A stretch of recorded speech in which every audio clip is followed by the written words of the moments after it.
You ought to be asking yourself the question, if I'm buying a house, why am I not buying a small multifamily? You ought to have a compelling reason for that. And of course, that compelling reason ought not to be, I don't know a lot about it, or I don't know anyone that's done it, or I'm nervous about it. Those are not good reasons. And the opportunity cost of not buying so is so ridiculously high. Like I said, there's almost nothing you can do to spend less time and still raise your income by a third. And then you only have to live in the thing as an owner. If you're getting a loan that requires you to be an owner occupant, you have to live there for 12 months, then move out and live where you or your spouse wants to live. And you can rent out the other unit and continue to have that stream of passive income.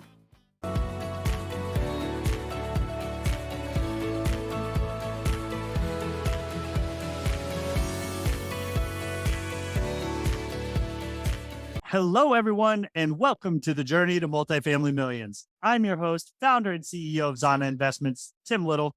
And on today's show, we have with us Alex Cartwright. Alex is managing partner at Vilicus Capital, where he is responsible for managing the firm's strategy, market analysis, and underwriting. He has completed dozens of multifamily real estate transactions and has overseen dozens of complex rehab projects. Alex is also Associate Professor of Economics and Chair of the Management Department at Ferris State University, where he teaches classes on managerial economics, economic growth, and international business. Alex, welcome to the show. Great to be with you, Tim. Great to join everybody else that's looking to make millions in multifamily. Yeah, and we're excited to have you. You have a really interesting background. Now I'm ready to dig into it. I gave everyone a high-level overview of your background, but on this, I'd really like to get into the details of how you got started on your journey. So please take us back to the beginning and tell us how you got to where you are today. I'll take you way, way back. When I first wanted to buy real estate, I was inspired because I went to graduate school at George Mason University, which is right outside Washington, D.C., and it's very expensive. And as a graduate student, they don't pay you a lot of money. And so just running the numbers on what it costs to rent versus buy, and I was blown away at how profitable it was to buy something and then rent it out by the room. And that really got me thinking about how you could buy something, divide it into different pieces, and increase its value. So, of course, as a young 20-year-old that was not making very much money and was a full-time graduate student, the bank didn't have enough faith in me. And despite my best efforts, I couldn't find a house in Metro Washington, D.C., where the numbers were that the bank would also approve me for. But I took this idea, buying something, not just renting it out, but buying something, cutting it up into new pieces or new property rights and renting it out. And this was back in around 2012, 13, 14, when Uber was really becoming big for the first time. And there were a lot of lawsuits going back and forth about whether it was legal.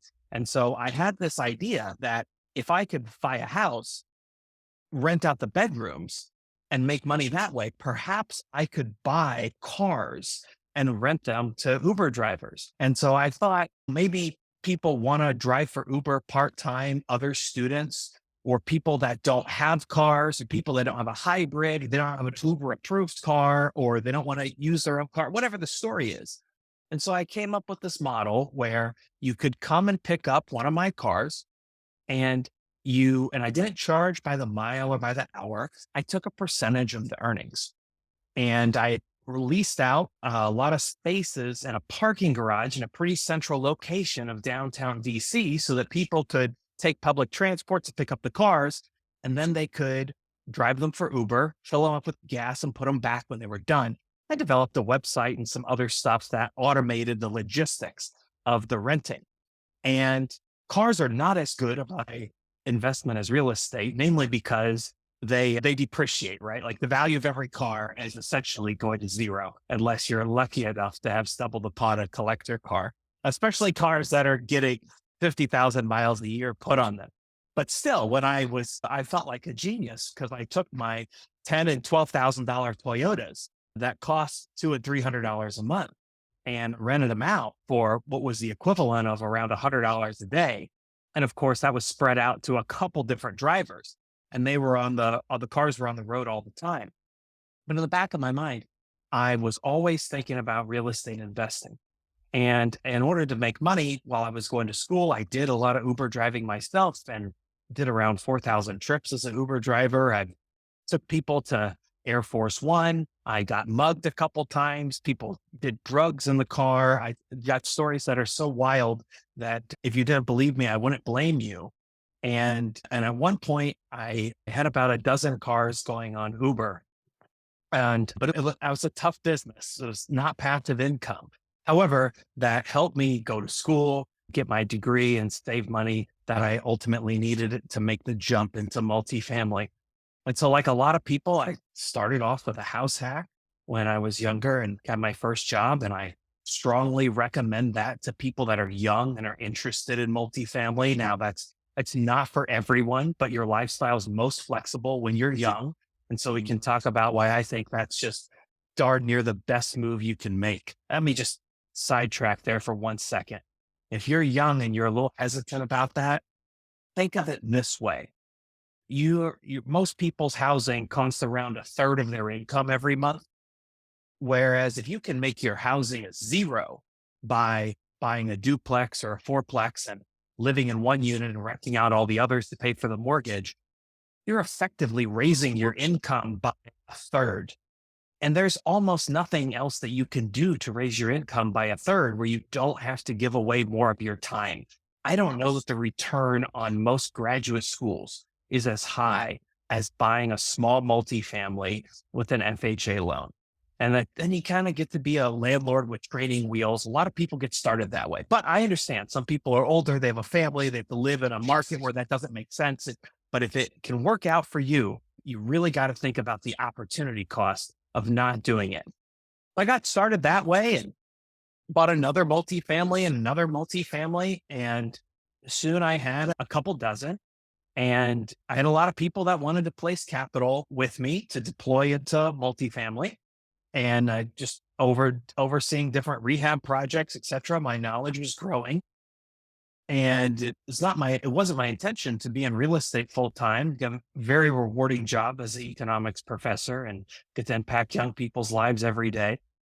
But then I had the opportunity to be a consultant with Open Door Capital, which you may have heard of, that they own a lot of mobile home parks that I think they're one of the biggest holders of mobile home parks in the United States, and learned a lot about that business and got to see a little bit of the inside of what it's like to raise money, partner with other people that has capital to contribute and go out and be able to buy bigger properties. So I got interested in that and raised money to buy bigger multifamily. And for the last year and a half, I've been focused on looking for hotels that are either extended stay hotels, meaning they've got kitchens set up in every room, a little bit bigger rooms, or they're hotels that are struggling financially and converting those into workforce housing. And index card summary on that is it's very hard to build workforce housing at a price to make sense. Almost everybody is at a point in life when they need an $8,000 a month apartment in a major city. Demand for that's going to exist in every macroeconomic environment from now until forever. And hotels can be purchased at significant discount compared to multifamily.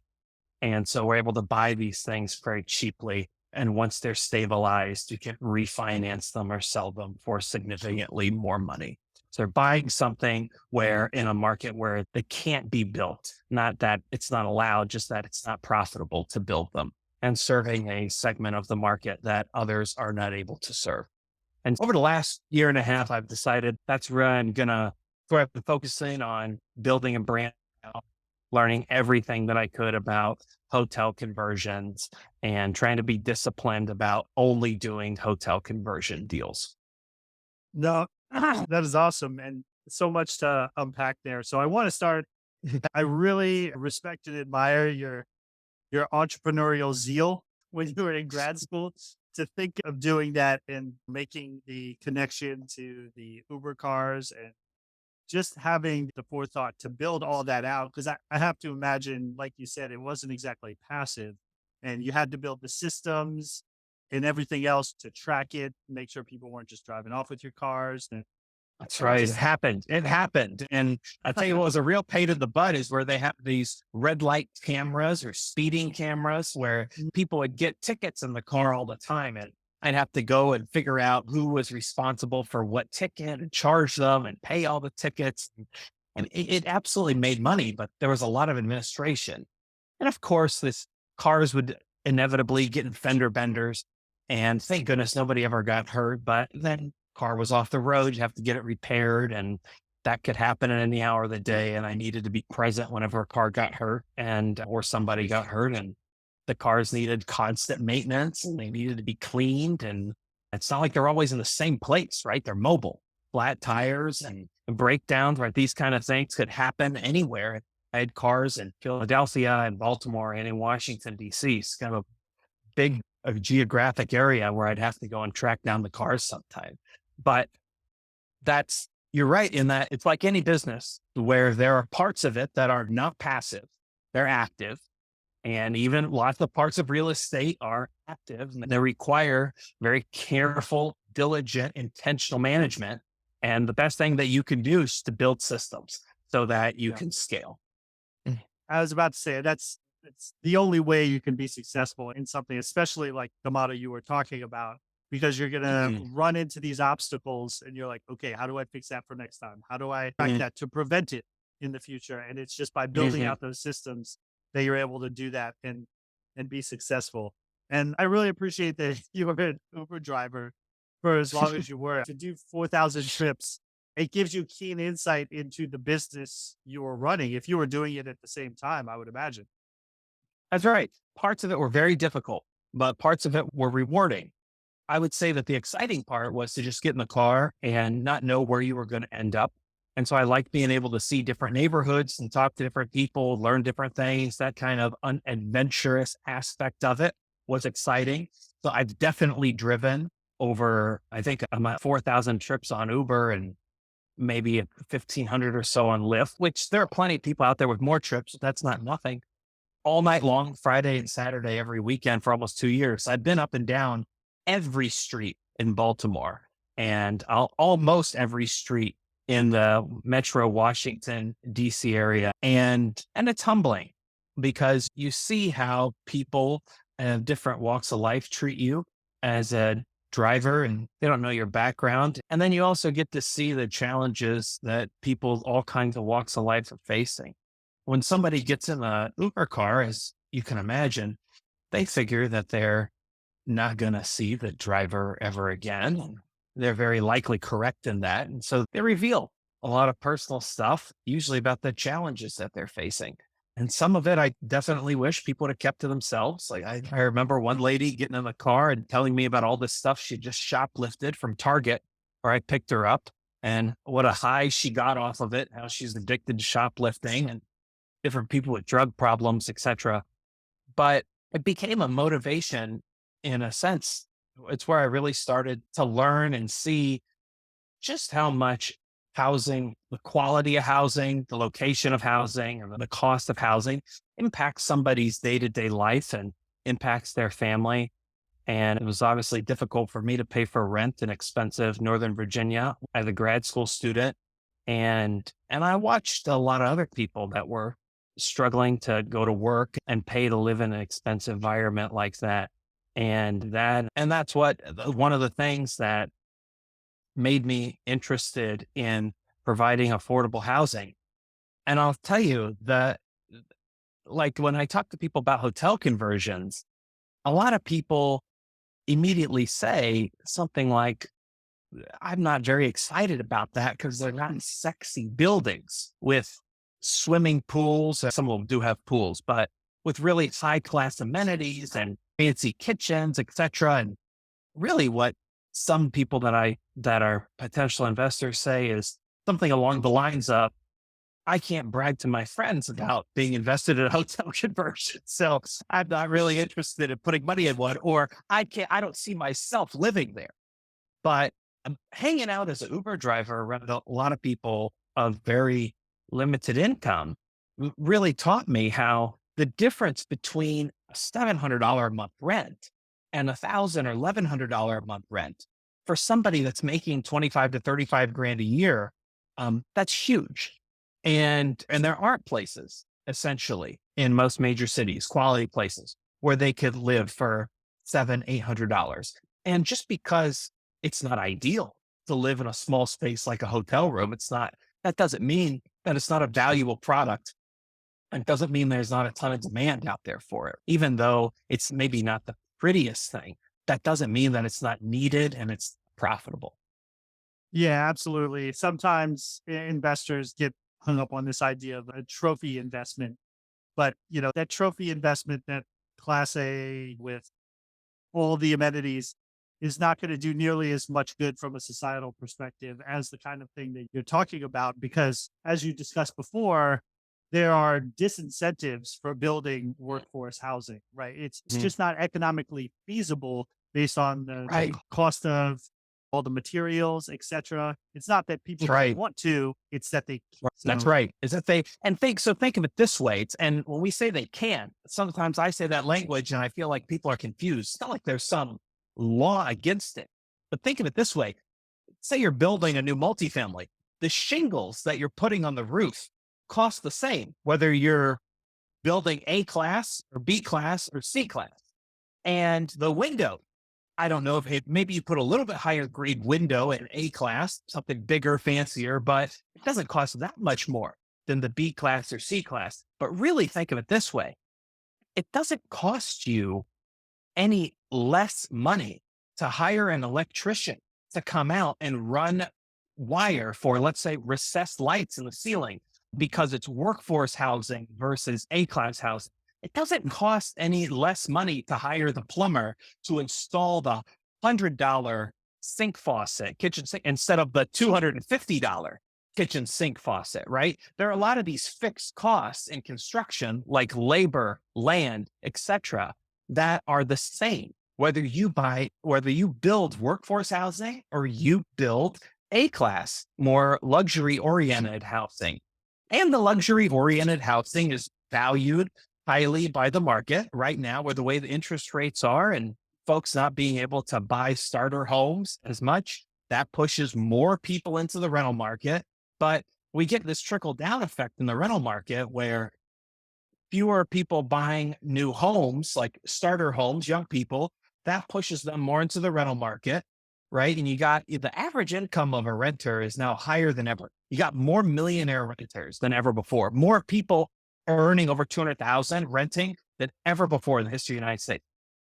More people in A class, that pushes the people that were in A class down into the B class as the rents rise. And the people that were in the B class are pushed into the C class. The mhm. C class space is totally crowded.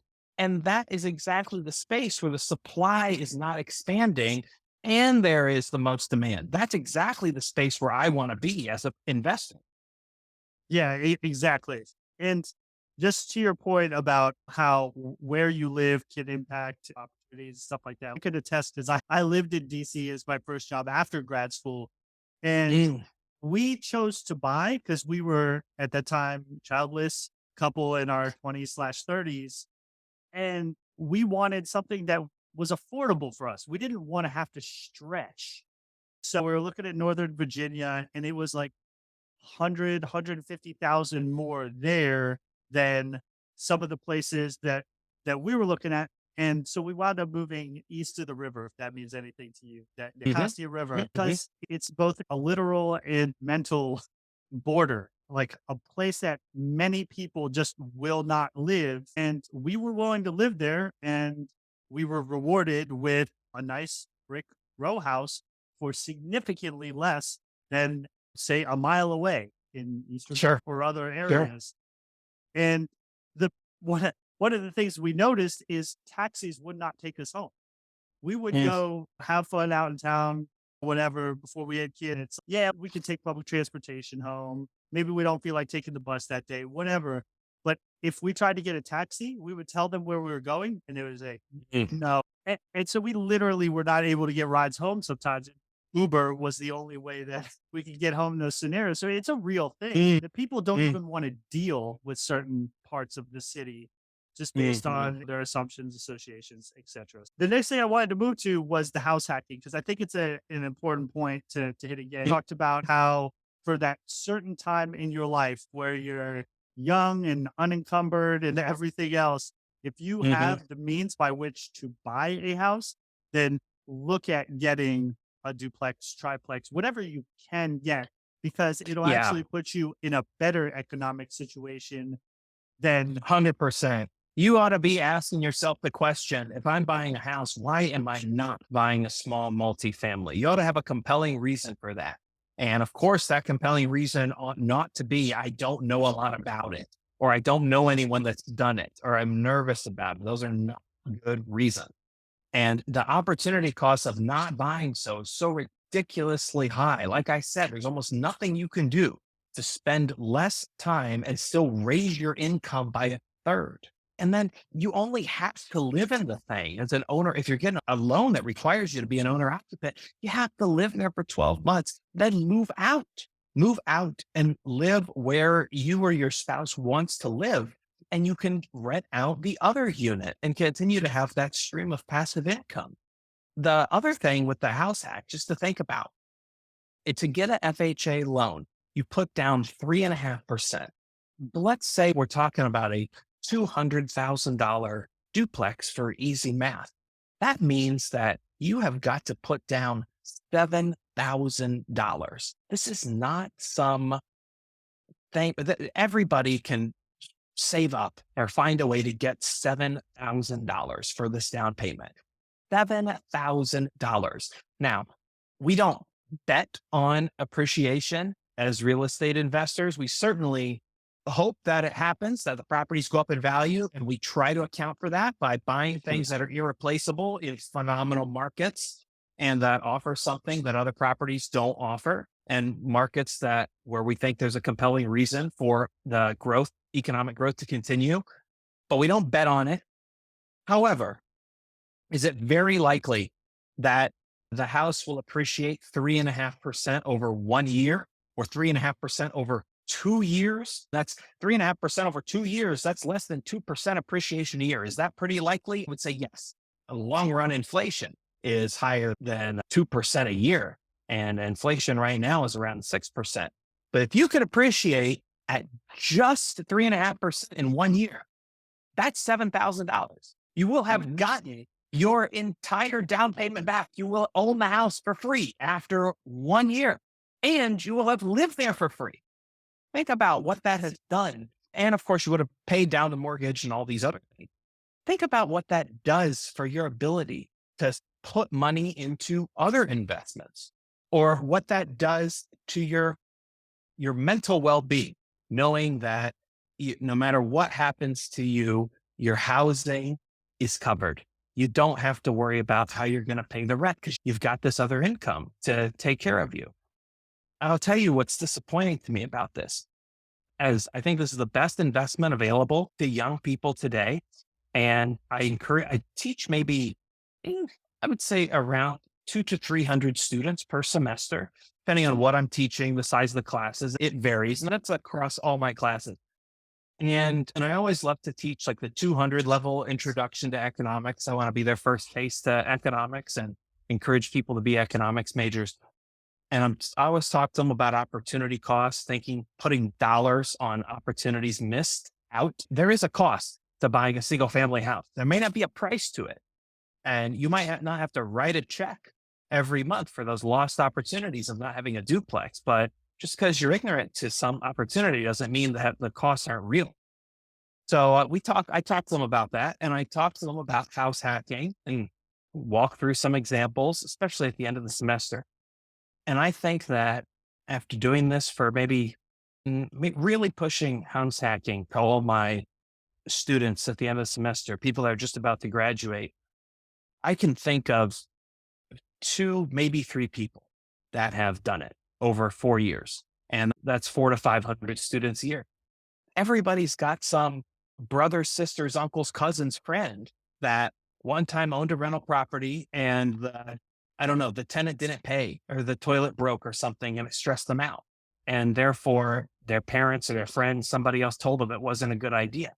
or or they think that doing a house hack, buying a small multifamily is difficult. And I think a lot of people make that assumption just because it's not common or it's not as Right. familiar. That doesn't mean that it's more difficult or it's not a good idea. So this is something that if you're a young person, you need to educate yourself on it. There are a lot of phenomenal books out there on house hacking, and whether you go through it or not, like at least make a very informed decision about why you're not doing it because it's a phenomenal opportunity. You're right. And it just puts you so much further ahead on your financial journey very early. When, Mhm. just starting out, it can make a huge difference. And the only thing that I'll add to it, you talked a lot about the FHA, which is great because it always surprises me how many people don't know about FHA. They just blindly that they'll have to put 20% down for a Mhm. house. I have literally never done for my residence anyways.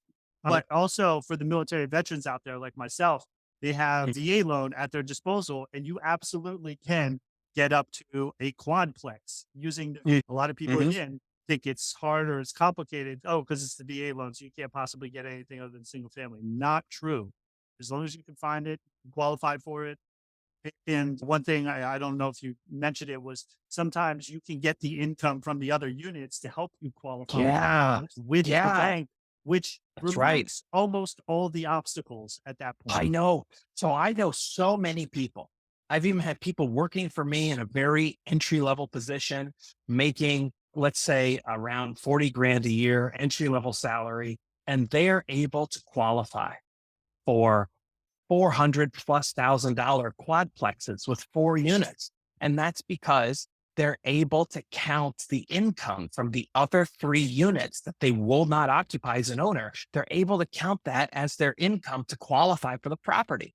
And the way it works, at least in my market, I don't think it's much different around the country, is with FHA, they take 85% of the market rents or whatever the property is currently leased for. So whatever, say you had a quadplex, just for easy math, you had the 3 units rented for $1,000. You're going to take 85% of that $3,000 and add it right to your income, which of course moves up your debt to income, or moves down rather your debt to Right, right. income ratio, allows you to qualify for more. And so you can literally buy more house going this way. And that brings up a double-edged sword though, when you're shopping for this, and not to get too far in the weeds. So when you're shopping for your first multifamily, there are trade-offs, if you will, to buying one as tenants in it, very buying one with some units that aren't occupied. The Sure. upside to having the tenants placed already is you got that cash flow on day one. Of course, if these are tenants that are paying on time, et cetera, now you've got the cash flow on day one, and you are able to use that income, their income, 85% of their income, to qualify for the mortgage. Whereas if the units are vacant, it becomes a little harder to use the potential income to qualify for the mortgage. And sometimes what they'll do is the appraiser will come out and put a suggested rental amount. The bank will take 85% of that. However, it's usually pretty low or it's a below market rent that they assume, because of course it's going to take you some time to find the tenant, get them placed, and get them paying. But of course, the upside of buying property with some vacant units is you get to pick the tenants and you get to charge what you want. Sometimes the rent, you may be locked into a lease that is too low as a new owner, be locked into a rental amount that's below the market. With the 4 unit, you just get more flexibility. Maybe some units are vacant, maybe some are occupied. You get the best of both worlds. But with the 2 unit, ideally, you look for one that's got 1 unit leased on month to month. So you got the income immediately when you close, but if you want to raise the rent or boot the tenant to do some remodeling, you can do it. One Yeah. more, one more thing on the FHA loan that I'll dispel. Some people think if I'm buying as an owner occupant, I can't buy a multifamily if all the units are occupied. Not true. You have to occupy you have to occupy at least 1 unit within 60 days of closing. You got to figure out a way to get in one of the units within 60 days. And that means that if everybody's got leases that last more than 60, that don't expire 60 days post closing, you've got to find some way to negotiate getting one unit vacant with the seller. Maybe you can pay someone to end their lease early. And actually, you'd be surprised how many people just want to get out of their lease. Maybe they want to move, etc., and they just know that the landlord's not open to it. So you can just ask, "Hey, we need to be able to live in one of these within 60 days. Is anybody interested in moving? Or can we pay somebody effectively 1 or 2 months rent if they move after 60 days? That way you can occupy one of them." Yeah, and there was some definitely hot actionable tips in there. So hopefully people are paying attention to that when they're considering house hacking. I do want to move on to the conversions though, because I have some Mm. questions there. Hotel conversion, Those, it's something that I've looked at. I think we even looked at a property and it just didn't make sense. They don't all make sense. One Mhm. of the things that you hit on, I think is really important because it answered one of my questions, which is you talked about how you prefer the extended stay type hotels. And Yeah, I imagine that's because one, they are a little larger, right? It's not like 200 right. square feet. It might be a little bigger than that. And then you also have what you talked about, kitchen already built into it, which is not normal in a regular hotel room, but for those extended stays, it's very normal. It's standard. And that Yep. and that reduces one of the what I see as one of the biggest obstacles to conversions of hotels because having to put in everything associated with kitchens, one, and also finding the space to put them in, which is a challenge in those smaller units that don't already have them. Can you talk about that? Yeah. Sure. So I'm just tell you a little bit about this. Tim, you hit on two of the three big obstacles in hotel conversions. Here are the three obstacles. One, you got to find the property that makes sense in terms of its physical attributes. So that meaning it's either got kitchens or it's set up in a way that where it's going to be easy to run new wires for additional electrical service or run the drains for kitchen sinks, and the rooms are big enough for somebody to want to occupy, even though at the right price, right? 200 square foot room is there's absolutely demand for it. And so one, the property itself, you got to find it. Two, the which you started to point out, you got to find the market where this makes sense, right? Where the numbers work. It's like any real estate strategy, the numbers don't work for every property in every market. And then three, you've got to find a municipality, meaning a city, a local government that is amicable to allowing some kind of zoning change or use modification so that you can take a hospitality property and start operating it as a multifamily. And that zoning change is very important. Let me just focus on that for a second. When we say conversion from hotel to multifamily, I'm not just talking about a physical conversion where we're going in and adding units, or I'm sorry, adding kitchens to the units. And sometimes we are adding units. We're also talking about a financial conversion. What's the illegal conversion? Once the building is rezoned or re-entitled or the use is changed from hospitality to multifamily, now that building is valued like an apartment and not a hotel. And guess what? Apartments are much more valuable than hotels for a lot of reasons. The big two are number one, the income is more durable, right? You get paid every month. You don't have to search for new customers every night. And number two, apartments can get Freddie Mac and Fannie Mae debt. They can get the best mortgage terms because the government wants to ensure that there's a supply of apartments. And so they push out hundreds of billions of dollars in these federally backed loans each year. Why are those things relevant?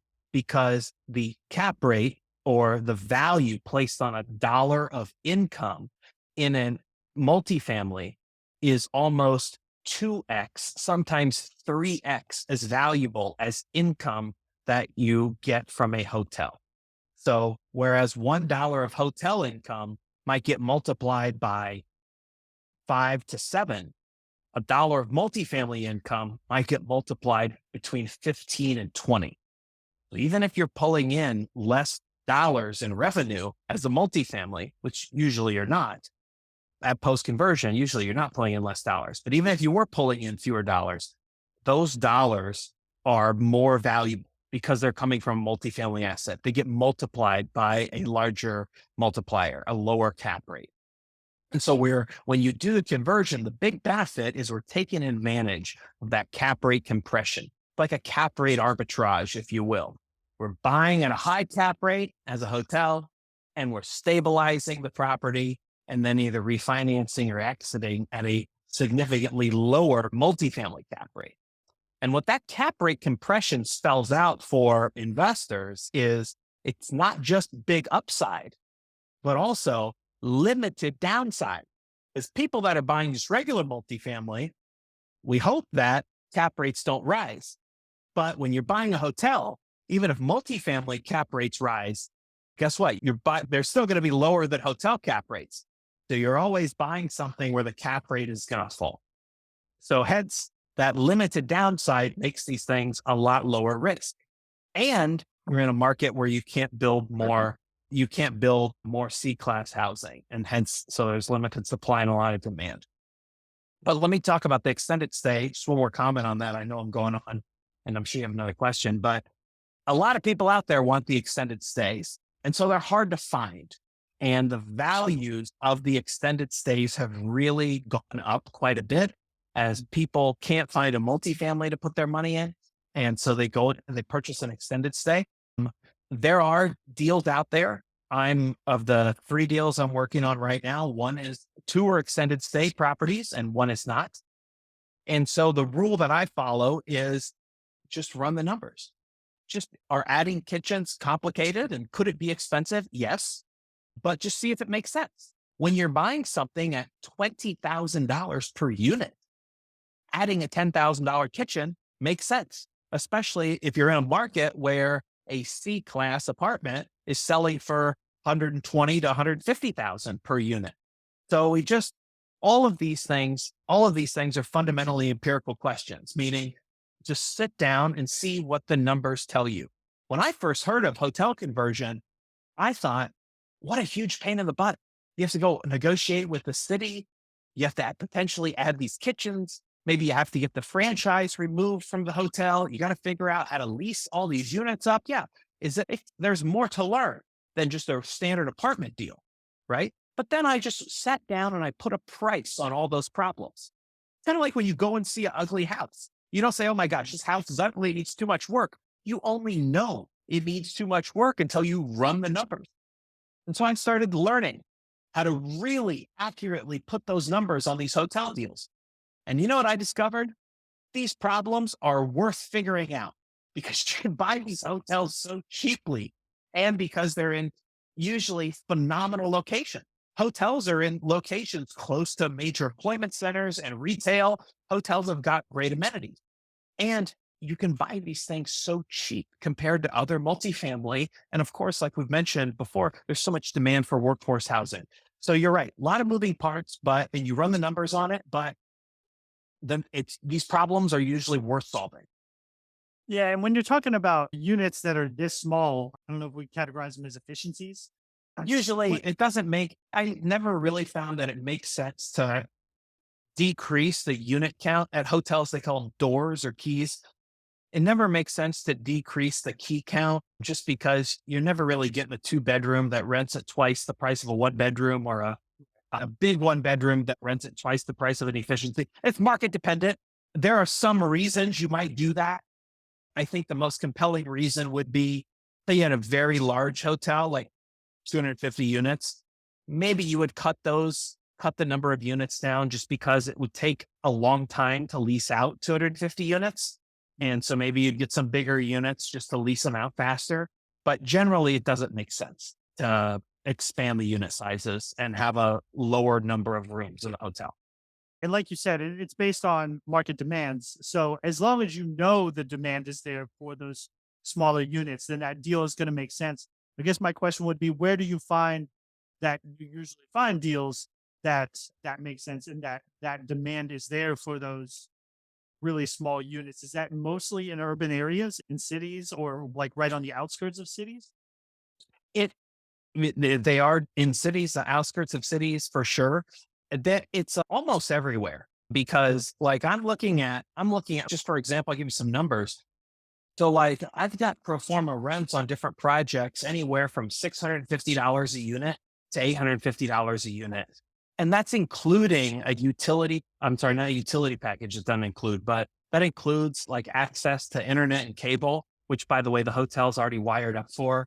Usually we buy these things with furniture. We can turn around and offer a furnishing package. And there's nothing else in those markets. People can't live in trailer parks for that kind of money per month. I know some places, even in Detroit, where the lot rent, meaning just the land, is $600 a month, much less the payment on your trailer if you don't own it. And so there's just nothing that can touch these things in terms of price. And therefore there's demand for that kind of price point everywhere. Because like I said, the people that are earning 30, 40, 50 grand a year, not quite 50 grand a year, the difference between $1,200 and six or 700 is a big deal to them. It's a big deal to them. Recent graduates, even, these are not just like necessarily lower income people that are struggling in life, people that recently graduated that don't want to have roommates and want to live on their own in a clean, nice, highly amenitized place. It's got a nice gym, nice pool, nice common areas, co-working spaces in the common areas, got the internet included. They can walk in and there's furnishings there if they want them for a few more dollars. There's demand for that in every major city. So like a couple deals that I'm working on right now are in Houston, and our pro forma rents are around $800. And those are in neighborhoods where the studios are anywhere from upper 900s to low 1000s. All right. And so talk to me about the zoning changes. I think anyone who's had to deal with either like city or county governments know that it can sometimes be a slow and frustrating process. I want to hear what your experience has been and what some of the timelines for that look like. So we don't close on any property where unless we have assurances that we can use it as a multifamily. This is rule number one. If I got a really good deal on a hotel, we would consider it, but it would be a hotel investment at this point. It wouldn't be a multifamily investment. And so the way we navigate that is usually to work with an architect or someone that has a relationship with the city. Sometimes a broker that's had a relationship with the city, doing different things and getting zoning and entitlement changes done so that they can help us establish those relationships and make sure that process goes through smoothly. And you can find architectural firms that have done this before. And so we work with firms that have done this before, but in some towns, they've never seen this kind of thing. And therefore they don't have a process for it. However, you go to these towns or these municipalities, and I always look at their master plan or their zoning plan or the city strategic goals. These are documents that are on the websites. And I look for terms like workforce housing, affordable housing, or the term adaptive reuse. Adaptive reuse, that's another term for conversion. And if I see in the strategic plan that the city wants to create more affordable housing, then I know I can go to them and say, hey guys, wouldn't you like to be able to greenlight something that supplements your goals and your strategic plan that says you're getting toward your goals? And by the way, I'm not asking for any kind of special tax rebate or subsidy, et cetera. Like I'm a free market kind of guy, right? I'm an economics professor. I want to create more affordable housing without tax credits and government handouts. This is pure capitalism. Will you give us permission to create more affordable housing? It doesn't cost you anything. They're very open to that. And if they're not, then you just can't do the deal. However, there are these conversion projects. It's not like there are hundreds and hundreds of them, but this has certainly been done, especially since COVID. This is being done more and more. And there are cities that have processes for them. I know, for example, in Denver, if you have a hotel within a certain zone, within different zones of the city where they need more affordable housing, there is a fast track for them to get the use change permits for you. And so I expect other cities to follow suit. And as you go to these different conferences, like the different big multifamily industry conferences, I see more and more sessions on adaptive reuse. And at the National Multifamily Housing Council, I see a growing number of time given to adaptive reuse every year they have that conference. And so this is a trend that's going to catch on, and city governments are going to catch up to it. Yeah. And to that point, you just have my gears turning. as you're talking about the process that you go through with this and some of the reasons why it makes sense, it has me thinking about office and how office is in a very compromising position right now. Yes, What yes. and what the potential is there and what the differences are, because I'm sure you've looked at it or considered it, to the hotel conversions with office conversions, how they are similar, how they're different, and is it feasible? Does it make sense? Okay, so and I can tell you what little I know about office conversion. I'm not an expert on that, and I try to not fall victim to the shiny object syndrome and stay focused on hotels. Here are a couple challenges with office. Office, a lot of times they're out in office parks, far away from amenities, close to other office buildings. It's not really an environment where people could live. Even, and this is true for hotels too. Like sometimes there are great deals on hotels, but they're essentially in the parking lot of a shopping center, or they might be too close to an interstate or something. And it just doesn't look like an environment where people would want to live. And that tends to be a little more true of office, at least more suburban offices. The other thing with office is you've got buildings that have a lot of interior space, meaning they're very deep. You got windows around the perimeter of the building, and there's a lot of floor space that's very far away from the windows, which means it's hard to design unit where all of the units get window space. You end up with kind of long, narrow units. And if you don't have a lot of window space, this limits the number of bedrooms that you can put in for each unit.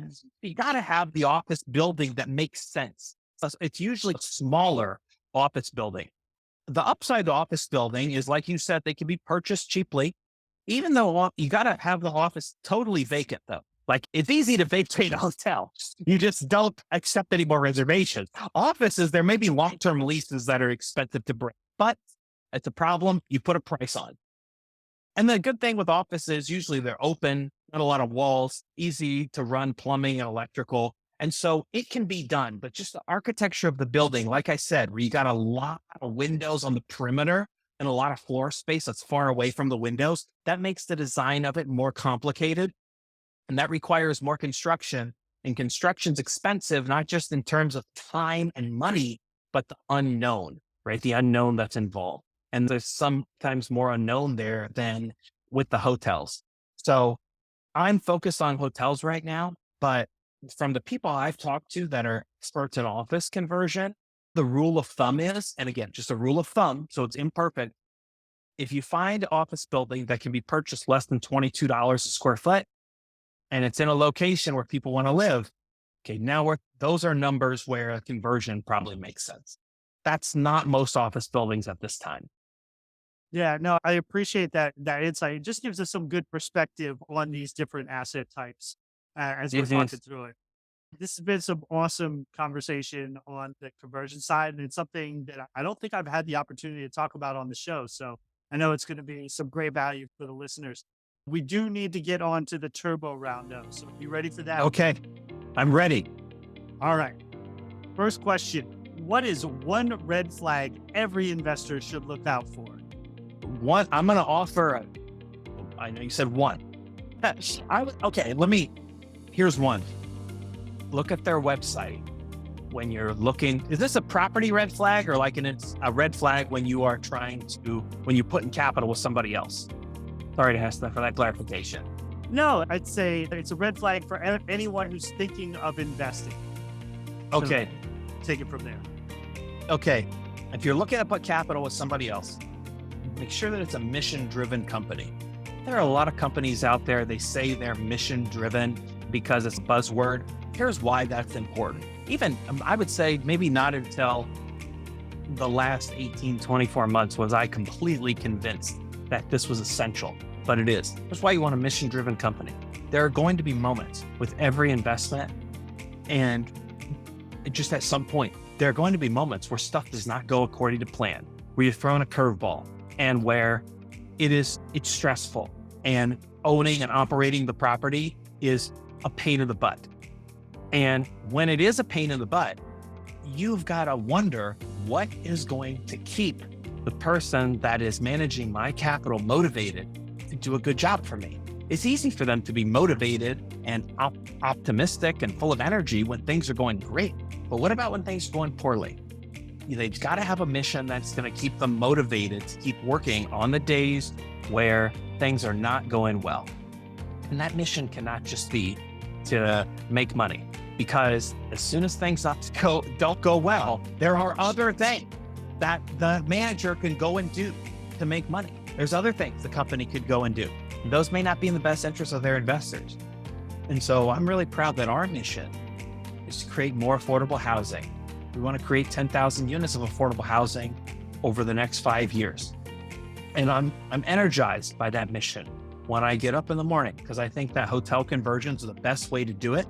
I think that a lot of people see how expensive their rent is, and they think this free market stuff, this capitalism, stacks the deck against the little guy. It's hard for me to save. It's hard for me to get ahead when my rent is so expensive. And I think that with hotel conversions, we can give people a more affordable, high quality place to live that'll allow them to save, and that'll allow them to have more autonomy and financial freedom in their own lives, have a higher quality life. I'm encouraged by that. And I'm encouraged by not having to ask any government or somebody for a subsidy in order to do that. There's no other model that I'm aware of where they're creating more affordable housing without taking tax dollars, which is essentially just taking money from somebody else to do it.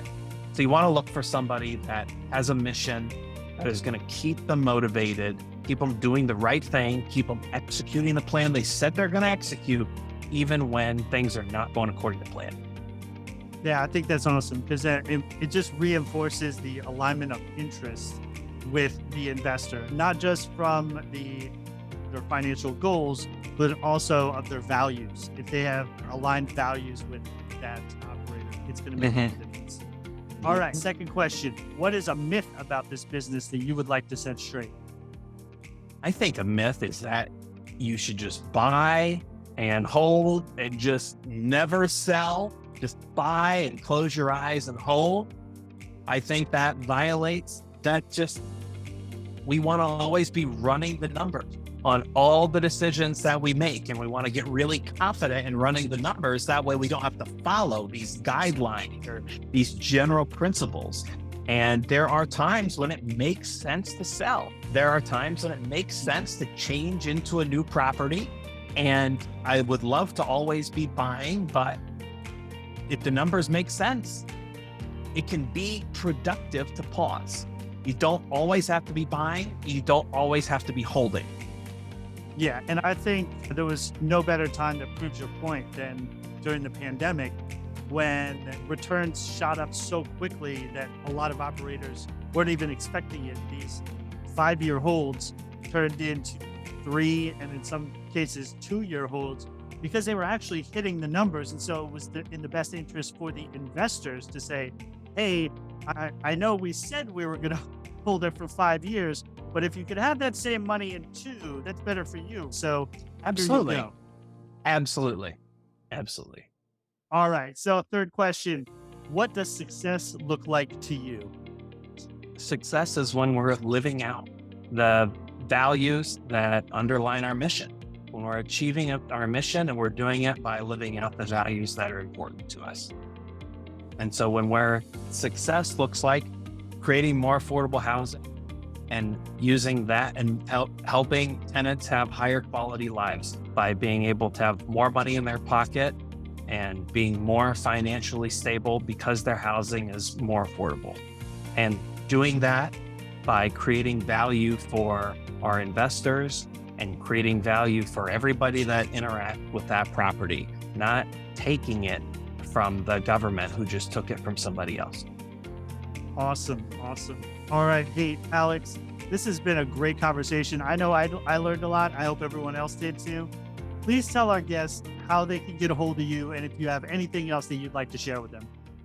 Sure. You're welcome to connect with me on LinkedIn. Welcome to go to our website, Vilicus.capital. Vilicus is Latin for steward. And as an academic, I like Latin names, and I like pick steward because we're stewards of other people's capital. I run a reading group that meets via Zoom. We read different books on management and economics and discuss them. Meets once a week. We'll be kicking off the next reading group at the end of August. And if you connect with me on LinkedIn, there's info on that. And if you're interested in hotel conversions, I'm doing the first ever hotel conversion masterclass with two other folks that are experts on hotel conversions. And that is July 28th to 30th in Chicago. And I've got info on my website and on LinkedIn if that's interesting to anyone. All right, awesome. Thanks again. We will definitely have all that information in the show notes. I appreciate you coming on and look forward to continuing to see you do big things on your journey to multifamily millions. Thanks, Tim. Great to be with you in the audience.